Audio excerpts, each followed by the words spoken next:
इस वीडियो में आपको दिखाएंगे कि यहाँ पे समग्र गाड़ी है जो एक गांव से दूसरे गांव में कैसे यहाँ पे ले जाएंगे, यानी एक स्थान से दूसरे स्थान पर समग्र गाड़ी कैसे जाएगी, वो भी बिल्कुल तुरंत। तो आपको यदि तुरंत आईडी को ट्रांसफ़र करना है तो वीडियो को एंड तक देखना। वीडियो में आपको ट्रैक भी बताएंगे जिसका उपयोग करके आप बिल्कुल तुरंत बिना गलती की हुए ट्रांसफ़र कर सकते हो।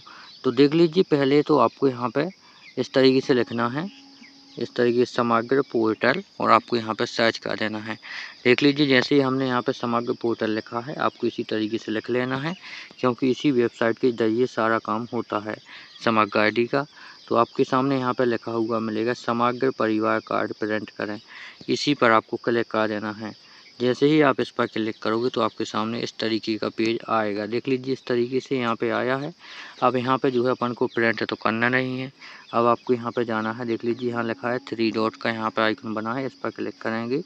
अब यहाँ पे जैसे ही आप ऊपर देखोगे तो यहाँ पे आपको एक होम का आइकन बना है, तो आपको होम पर जाना है। तो यहाँ पे होम पर क्लिक करेंगे। जैसे ही हम यहाँ पे होम पर क्लिक करेंगे तो देख लीजिए, इस तरीके से आप यहाँ पे इसके होम पेज पर आ जाएंगे। तो इसका पॉपअप आता है, तो इसे आप यहाँ से कट कर देंगे इस पॉपअप को। जैसे ही इस पर क्लिक करोगे तो देख लीजिए, इस तरीके से यहाँ पे पॉपअप है जो अपना कट गया है। अब यहाँ पे नीचे स्क्रॉल करोगे तो इस तरीके से आपका ये पॉपअप दिखाई दे, मतलब कि वेबसाइट दिखाई देता है। तो ये वेबसाइट पे जो भी यहाँ पे सर्विस है, यहाँ पे बहुत सारी सर्विसेज हैं, आप यहाँ पे जो है इन्हीं सर्विस का उपयोग कर सकते हो। तो यहाँ पे जैसे कि आपको करना क्या था, अपन को यहाँ पे आईडी को ट्रांसफ़र करना था एक स्थान से दूसरे स्थान।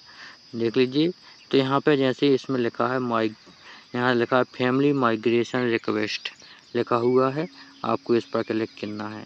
यहीं से आपकी जो है तुरंत समग्र आईडी ट्रांसफ़र होगी। तो जैसे ही आप इस पर क्लिक करोगे, देख लीजिए इस तरीके से, तो आपके सामने इस तरीके से आप नीचे स्क्रॉल करोगे तो आपके सामने यहाँ पर बताया जा रहा है कि आपके पास यहाँ पर OTP बेसिस यहाँ पे जो है किया जाता है। तो इसमें आपको जो है पहले तो यहाँ पे लिखा है एंटर समग्र फैमिली आईडी, इसके बाद लिखा है एंटर समग्र मेंबर आईडी। अब आपको बता दें तो यहाँ पे ऊपर डालना है आपको जो है परिवार आईडी। देख लीजिए, ऊपर परिवार आईडी डालना है, नीचे जो है अपनी समग्र आईडी डालनी है सदस्य की। आप किसी भी सदस्य की यहाँ पे समग्र आईडी डाल सकते हो, यहाँ परिवार आईडी और यहाँ पे सदस्य आईडी। इसके बाद जो यहाँ पे कैप्चा कोड है, आपको ये कैप्चा कोड यहाँ पे डाल देना है, और इसके बाद आपको यहाँ पे कैप्चा वेरीफाई कैप्चा पर क्लिक कर देना है। चलिए हम यहाँ पे अब डालते हैं, फिर आपको आगे दिखा रहे हैं। तो यहाँ पर देख सकते हो, आपको इस तरीके से यहाँ पे दिखाई देगा। तो यहाँ पे जो अपनी समग्र आईडी है, यहाँ पे जो है अपनी, मतलब कि यहाँ पे परिवार आईडी है, यहाँ पे समग्र आईडी है। अब देख लीजिए, अपना यहाँ पे वो मोबाइल नंबर यहाँ पे दिखा रहा है जो यहाँ पे समग्र आईडी में लिंक है। देख लीजिए, अब आपको करना क्या है कि जैसे यहाँ पे लिखा हुआ है, देख सकते हो यहाँ लिखा है OTP जनरेट करें, तो आपको इस पर क्लिक करना है। तो आपके जो मोबाइल नंबर है उस पर एक OTP आएगी। तो चलिए हम इस पर क्लिक करते हैं, फिर आपको आगे दिखाते हैं। आप देख सकते हो यहाँ पर जो है अपने सामने इस तरीके से यहाँ पर OTP आ चुकी है। यहाँ पर देख लीजिए, OTP has been send to mobile number, यहाँ लिखा है आपके द्वारा दर्ज किया मोबाइल नंबर पर OTP भेज दिया गया है। तो ये OTP यहाँ पर जो है अपने मोबाइल नंबर पे आएगी, और यहाँ से आपको इसको क्लोज़ कर देना है। चलिए हम यहाँ पर क्लोज़ करते हैं। अब देख लीजिए, क्लोज करने के बाद यहाँ पे जो है OTP आ चुकी है, और हमने यहाँ पे अपनी OTP डाल दी है। तो देख सकते हैं यहाँ पे आपके सामने इस तरीके से यहाँ पे दिखाई दे रहा है। हमें यहाँ पे जैसे कि हमने यहाँ पे अपनी परिवार आईडी डाली थी, यहाँ पे समग्र आईडी, और यहाँ पे जो है मोबाइल नंबर यहाँ पे दिया है। तो हमने ये ब्लर कर दिया है, इसलिए आपको थोड़ा यहाँ पे समझना पड़ेगा। और यहाँ पे जो है हमने अपनी OTP डाल दी है, यहाँ पे जो है OTP डाल दी है। यदि आपको OTP नहीं मिलती है तो आप यहाँ पर देख सकते हो, यहाँ लिखा हुआ है पुनः OTP भेजें, तो आप यहाँ पे दोबारा OTP मंगा सकते हो। जैसे अपने पास आ गई है, हमने यहाँ पे OTP डाल दी है। अब यहाँ पे लिखा है OTP सत्यापित करें। तो चलिए हम यहाँ पे इस पर क्लिक करते हैं, OTP को सत्यापित कर देते हैं। अब देख सकते हो यहाँ पर जैसे ही हमने अपने OTP को सत्यापित किया है, तो यहाँ पर देख लीजिए अपनी समग्र आईडी के अनुसार पूरे व्यक्ति की यहाँ पर जानकारी आ चुकी है।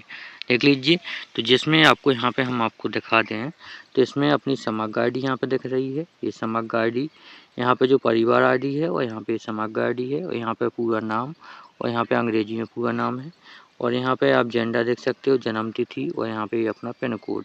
आपको इसी तरीके से पूरी डिटेल दिखाई देगी। इसी प्रकार से आपको नीचे आओगे तो यहाँ पे पिता का नाम यहाँ पे दिखेगा, देख सकते हो, और यहाँ पे अपना ज़िला, वार्ड और यहाँ पे जेंडर और यहाँ पे अपनी पंचायत वगैरह का नाम यहाँ पे दिखाई देता है। इसी तरीके से आपको पूरी डिटेल दिखाई देगी। इसके बाद आपको नीचे की ओर स्क्रॉल करना है।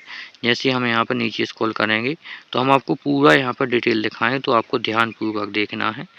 और जैसे हम यहाँ पे आपको दिखा रहे हैं वैसे ही आपको करना है यहाँ पे। तो देख लीजिए यहाँ पे जैसे हमने नीचे स्क्रॉल किया है तो यहाँ पे कहा जा रहा है आवेदक, तो यहाँ पे देख लीजिए आवेदक करता है, यहाँ पे जो है टिक लगाएंगे इसमें। देख लीजिए यहाँ पे सदस्य का नाम यहाँ पे, तो जैसे हमने यहाँ पे आवेदक का नाम यहाँ पे जैसे एक आईडी यहाँ पे जो हमें ट्रांसफ़र करनी है तो यहाँ पे एक हमने इस पर सेलेक्ट कर दिया। आपको इसी तरीके से कर लेना है। इसी के बाद आपको नीचे की ओर स्क्रॉल करना है। देख लीजिए यहाँ पे जो है आपको यहाँ पे बता दूँ कि आप OTP से करोगे तो यहाँ पे ऑटोमेटिक सेलेक्ट रहता है, इसमें आपको कुछ नहीं करना है। तो इसके बाद आपके सामने यहाँ पे इस तरीके से ऑप्शन आएंगे। देख लीजिए कि आपको अलग ज़िले में यहाँ पे जाना है या उसी ज़िले में जाना है और समान स्थानीय निकाय में प्रवास करना है। देख लीजिए तो आपको कहाँ करना है। अब यदि आपको किसी दूसरे ज़िला में अपनी ट्रांसफ़र करनी है तो इस पर क्लिक कीजिए। यदि आपको उसी ज़िला में आपको ट्रांसफ़र करनी है लेकिन गांव अलग है तो आपको इस पर क्लिक कीजिए। और यदि आपको जो है ज़िला एक ही है और आपको यहाँ पे केवल गांव का अंतर है तो आपको इस पर क्लिक करना है। देख लीजिए अब इसके बाद यहाँ पर देख लीजिए यहाँ लिखा हुआ है। अब आपको यहाँ पे करना क्या होता है कि आपको इसमें क्लिक करना है जिस पे आपको जाना है। इसके बाद आगे बढ़ने पर क्लिक करेंगे।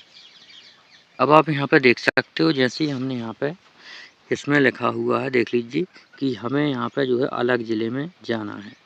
देख लीजिए इस पर जैसे हमने क्लिक किया है और यहाँ आगे बढ़ने पर क्लिक किया है। अब आप देख सकते हो यहाँ पे जो है अपने सामने इस तरीके का पूरा फॉर्म खुल गया है। यहाँ पे आपको अपना फॉर्म दिखाई दे रहा होगा। थोड़ा हमने ब्लैक किया है तो समझने की कोशिश करेंगे। और यहाँ पे वीडियो को लास्ट तक देखना, हम आपको स्टेप बाय स्टेप पूरा प्रोसेस दिखाएंगे। तो इसमें जैसे ही आपने ज़िला यहाँ पे सेलेक्ट करना है जहाँ पे जाना है, देख लीजिए। और यहाँ पे अपने स्थानीय निकाय और यहाँ पे जो है अपनी पंचायत, देख लीजिए। इसी प्रकार से अपना गांव यहाँ पे मकान नंबर आपको डालना है और यहाँ पे अपना उपसाधन नंबर यानी जो अपना मकान नंबर हो तो आप यहाँ पर डाल दीजिए। नहीं है तो आप कुछ भी यहाँ पे डाल सकते हो, उसमें कोई दिक्कत नहीं है। और यहाँ पे पिन कोड आपको डालना है जो आपके आधार में पता होगा और अपने घर का पता दर्ज यहाँ पे करना है। ध्यान रहे पता वही दर्ज कीजिए जो आपके आधार कार्ड यानी डॉक्यूमेंट में है। और आपको यहाँ पे जो है डॉक्यूमेंट यहाँ पे सेलेक्ट करना है कि आप किस डॉक्यूमेंट के ज़रिए मतलब पता यहाँ पे भर रहे हैं। तो देख लीजिए जैसे मान लीजिए हमने यहाँ पे आधार कार्ड को यहाँ पे सेलेक्ट किया है क्योंकि हम आधार कार्ड के ज़रिए यहाँ पे कर रहे हैं। और इसी प्रकार से यहाँ पे बताया जा रहा है कि आपको जो है 5 MB में यहाँ पे अपने डॉक्यूमेंट को अपडेट करना है। या अपडेट यानी कि अपलोड कर देना है। तो हम यहाँ पे जो है 5 MB के अंदर अपने MB को यहाँ पे कम करेंगे। जैसे हमने फ़ोटो खींची है तो इसकी MB ज़्यादा होती है तो हम इसको कम करके यहाँ पे 5 MB में यहाँ पे अपलोड कर देंगे। चलिए हम यहाँ पे अपलोड करते हैं फिर आपको आगे दिखाते हैं। तो देख लीजिए अब यहाँ पे जो है हमने अपलोड कर दिया है। अब यहाँ लिखा है आगे बढ़ें, हम इस पर क्लिक करेंगे। आपको इसी तरीके से क्लिक करना है। देख लीजिए अपना यहाँ पे प्रोसेस लगभग पूरा हो चुका है। आपको यहाँ पे जैसे ही नीचे यहाँ पे आगे बढ़ने पर क्लिक करोगे तो इस तरीके से आपकी जो है जानकारी आ जाएगी। तो यहाँ पे आपको अपनी जानकारी की समीक्षा करनी है यानी चेक करना है। जो आपने जानकारी भरी है वो आपकी यहाँ पे आ जाएगी, देख सकते हो। तो इसमें जो अपना ओल्ड देख लीजिए यहाँ पे ओल्ड यानी जहाँ का अपना ये पुराना एड्रेस यहाँ पे आपको दिख रहा है इस तरीके से आप यहाँ पे देख सकते हो। और यहाँ पर न्यू एड्रेस जो आपने नया एड्रेस भरा है वो आपको इस तरीके से दिख रहा है। अब आपको यहाँ पे चेक कर लेना है कि अपना जो एड्रेस है वो बिल्कुल सही है, करेक्ट है या नहीं। और यदि सही है तो देख लीजिए आपके सामने इस तरीके से यहाँ पे ऑप्शन आ रहे हैं। तो आपको पहले तो यहाँ पे चेक कर लेना है कि यहाँ अपना करेक्ट है या नहीं। तो जैसे हमने यहाँ पे चेक कर लिया, ये अपना पुराना था और ये अपना ये नया बिल्कुल करेक्ट है। अब आपको करना क्या है, यहाँ पे देख लीजिए चेक बॉक्स दिए हैं तो दोनों में इस तरीके से आपको सही का निशान लगा लेना है। देख लीजिए इसके बाद सही का निशान लगाने के बाद आपको यहाँ पे करना क्या है, यहाँ पे जैसे ही आप कोनिया में जाओगे तो यहाँ पे लिखा मिलेगा आपको आगे बढ़ें, आपको इस पर क्लिक कर देना है। चलिए हम इस पर आगे आपको इस पर क्लिक करते हैं फिर आपको आगे दिखाते हैं। आप देख सकते हो आपके सामने इस तरीके से यहाँ पे ऑप्शन आ रहे हैं। अब यहाँ पे आपको आ रही है कि आपको OTP आधारित या फिर आपको अंगूठा लगाना है, क्या करना है, किसके द्वारा आप जो है ई प्रमाण जो परिवार के सदस्यों को आधार से सत्यापित करेंगे।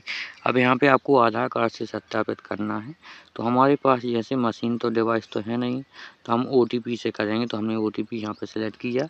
अब यहाँ पे जो OTP जनरेट करें पर फिर से क्लिक करेंगे, यहाँ पे अपनी OTP फिर से आएगी। तो देख लीजिए जैसे ही हमने इस पर क्लिक किया है तो इसमें बताया गया है कि इस मोबाइल नंबर पे अपनी OTP पहुंच चुकी है। जो हमने यहाँ पे ब्लर कर दिया है इसलिए आपको नहीं दिख रहा है। आधा मोबाइल नंबर आपका दिखेगा, आधा यहाँ पे आधे में आपको जो है यहाँ पे XX बने हुए दिखाई देंगे। तो आपको जो है यहाँ पे लास्ट के अंक देख लेने हैं मोबाइल नंबर के, उसी मोबाइल नंबर पर आपकी जो है OTP जाएगी। अब देख लीजिए जैसे कि अपना यहाँ पे OTP यहाँ पे आ चुकी है, तो हमने यहाँ पे अपनी OTP डाल दी है, देख लीजिए। और जिसकी नहीं आई है तो यहाँ पे लिखा है पुनः OTP भेजें, तो आप इस पर क्लिक करके दोबारा OTP मंगा सकते हो। जैसे ही आप यहाँ पे OTP डालेंगे तो आपको यहाँ पे सही का टिक लग जाता है। इसी प्रकार से आपको यहाँ पे लिखा है OTP सत्यापित करें, जैसे आप इस पर क्लिक करोगे तो आपका आधार कार्ड से प्रमाणित हो जाएगा। तो देख लीजिए जैसे ही हमने यहाँ पे आधार कार्ड से यहाँ पे सत्यापित किया है तो आपके सामने इस तरीके से यहाँ पे आएगा, जिसमें लिखा है कन्फर्मेशन सक्सेस। तो देख लीजिए यहाँ पे लिखा है सक्सेसफुली रिक्वेस्ट ID। तो अपनी ID यहाँ पे आ चुकी है और अपने को यहाँ पे रसीद डाउनलोड करना है, तो यहाँ लिखा है चेक हियर। आप इस पर क्लिक करके अपनी रसीद भी डाउनलोड कर सकते हो, पर इसकी ज़रूरत नहीं है। आपको सिर्फ यहाँ पे इस ID के ज़रिए आप यहाँ पे जो है अपना स्टेटस जो है चेक कर सकते हो कि आपका जो है अभी पेंडिंग है या अप्रूव हो चुका है। तो आपको जो है इस तरीके से यहाँ पे आवेदन कर लेना है। अब देख लीजिए जैसे यहाँ पे हम चाहते हैं कि अपनी रसीद डाउनलोड कर लें, तो हम यहाँ पे लिखा है क्लिक हियर, हम इस पर क्लिक करेंगे। यहाँ पे देख सकते हैं यहाँ पे आ गया है अपनी समग्र पोर्टल का। यहाँ पर देख लीजिए फैमिली माइग्रेशन रिक्वेस्ट स्लिप्स, देख लीजिए। तो यहाँ पर वही ID आपको यहाँ पर दिख रही होगी। इसी तरीके से आपको यहाँ पर चेक कर लेना है। इसी तरीके से आपको नया एड्रेस और पुराना एड्रेस आपके सामने इस तरीके से दिखाई दे रहा होगा। अब आपके सामने जो यहाँ पे आ चुका है, अब इसमें कहा गया है देख लीजिए आपको प्रिंट करना हो तो यहाँ से कर लीजिए, नहीं करना है तो आप होम पर क्लिक करके यहाँ से बैक जा सकते हो। तो देख लीजिए हम इसकी जो स्क्रीनशॉट ले लेते हैं ताकि अपने पास ही रहे। तो चलिए इस तरीके से आपको यहाँ पे जो है अपना पूरा यहाँ पे अपना कर लेना है, यहाँ पे डाउनलोड कर लेना है। अब इतना करने के बाद आपको एक बात और बता दें, हमने ट्रैक की बात की थी तो आपको यहाँ पे ये तो था अपना रिक्वेस्ट यानी अनुरोध करना। तो यहाँ पे ऑनलाइन आपको इस तरीके से अनुरोध कर लेना है। इसके बाद आगे की प्रक्रिया क्या है, यदि आपको यहाँ पे कुछ समझ में नहीं आता कि किस वेबसाइट पे कैसे फॉर्म भरना है, तो आप वीडियो की डिस्क्रिप्शन में जाएंगे, वहाँ पे हमने लिंक दिया है। आप जैसे उस लिंक पर क्लिक करोगे तो आपके सामने इस तरीके से आप इस पोर्टल पे आ जाओगे। इस पोर्टल पर आने के बाद अपना फॉर्म यहाँ से आप भर सकते हो। और इसके बाद जैसे ही आपने यहाँ पे रिक्वेस्ट डाल दी है, हमने जिस तरीके से यहाँ पे रिक्वेस्ट डाली है इसी तरीके से आपको रिक्वेस्ट डाल लेनी है। रिक्वेस्ट डाल लेने के बाद या आपको फिर इसके बाद अपने सचिव से बात करनी है, या तो आप सचिव के पास जाएँ या फिर अपने यहाँ पे आपके पास नंबर हो तो आप नंबर लगा भी सकते हैं, यानी मोबाइल से भी कांटेक्ट कर सकते हो, उनसे बोल सकते हो हमने अपनी समग्र ID ट्रांसफ़र करने के लिए अनुरोध डाला है, उसे आप जो है स्वीकार कर लीजिए। जैसे भी स्वीकार करेंगे तो आपका जो है यहाँ पे ट्रांसफ़र हो जाएगा। तो ये था समग्र ID का पूरा प्रोसेस। अब यहाँ पे कुछ लोग क्या करते हैं कि अनुरोध डाल देते हैं और सचिव से बात नहीं करते, और यदि सचिव से बात नहीं करते तो उनका जो है अनुरोध पेंडिंग रहता है, उनका कभी अप्रूव नहीं होगा। अप्रूव तभी होता है जब आप यहाँ पर सचिव से कहेंगे कि हमने अनुरोध डाला है, आपकी ID पर पहुँच गया है। जैसे ही आप अनुरोध डालोगे तो उनकी ID पे पहुँच जाएगा। फिर आपको फ़ोन लगाकर या उनसे जा कर के मिलना है और कहना है कि हमने अनुरोध डाला है, आप उसे स्वीकार कर लीजिए। तो आपको जो है इस तरीके से कहना है, तो वे आपका जो अनुरोध है वो स्वीकार कर लेंगे। जैसे ही स्वीकार करेंगे, जैसे ही आपको उसी वक्त आपकी जो है ID ट्रांसफ़र हो जाएगी। तो ये थी समग्र ID का पूरा प्रोसेस, हमने आपको पूरा ऑनलाइन प्रोसेस बताया है। यदि आपको वीडियो की जानकारी अच्छी लगी हो तो वीडियो को लाइक कीजिए, चैनल को सब्सक्राइब और सभी लोगों के पास शेयर करें ताकि सभी लोग अपनी इसी तरीके से समग्र ID ट्रांसफ़र कर सकें बिल्कुल फ्री और निःशुल्क। तो ये था पूरा प्रोसेस, और आपको इसी तरीके से नया कुछ सीखते रहने के लिए इस चैनल को सब्सक्राइब कर लीजिए, क्योंकि इसी चैनल पर हम जो है फ्री में आपको सिखाते रहते हैं। तो सिखाना हमारा काम है और सीखना आपका। यदि आप सीखना चाहते हैं, चैनल से हमेशा के लिए जुड़ जाएँ, ताकि आपको इसी तरीके से पहाड़ी सीखने को मिलती रहे।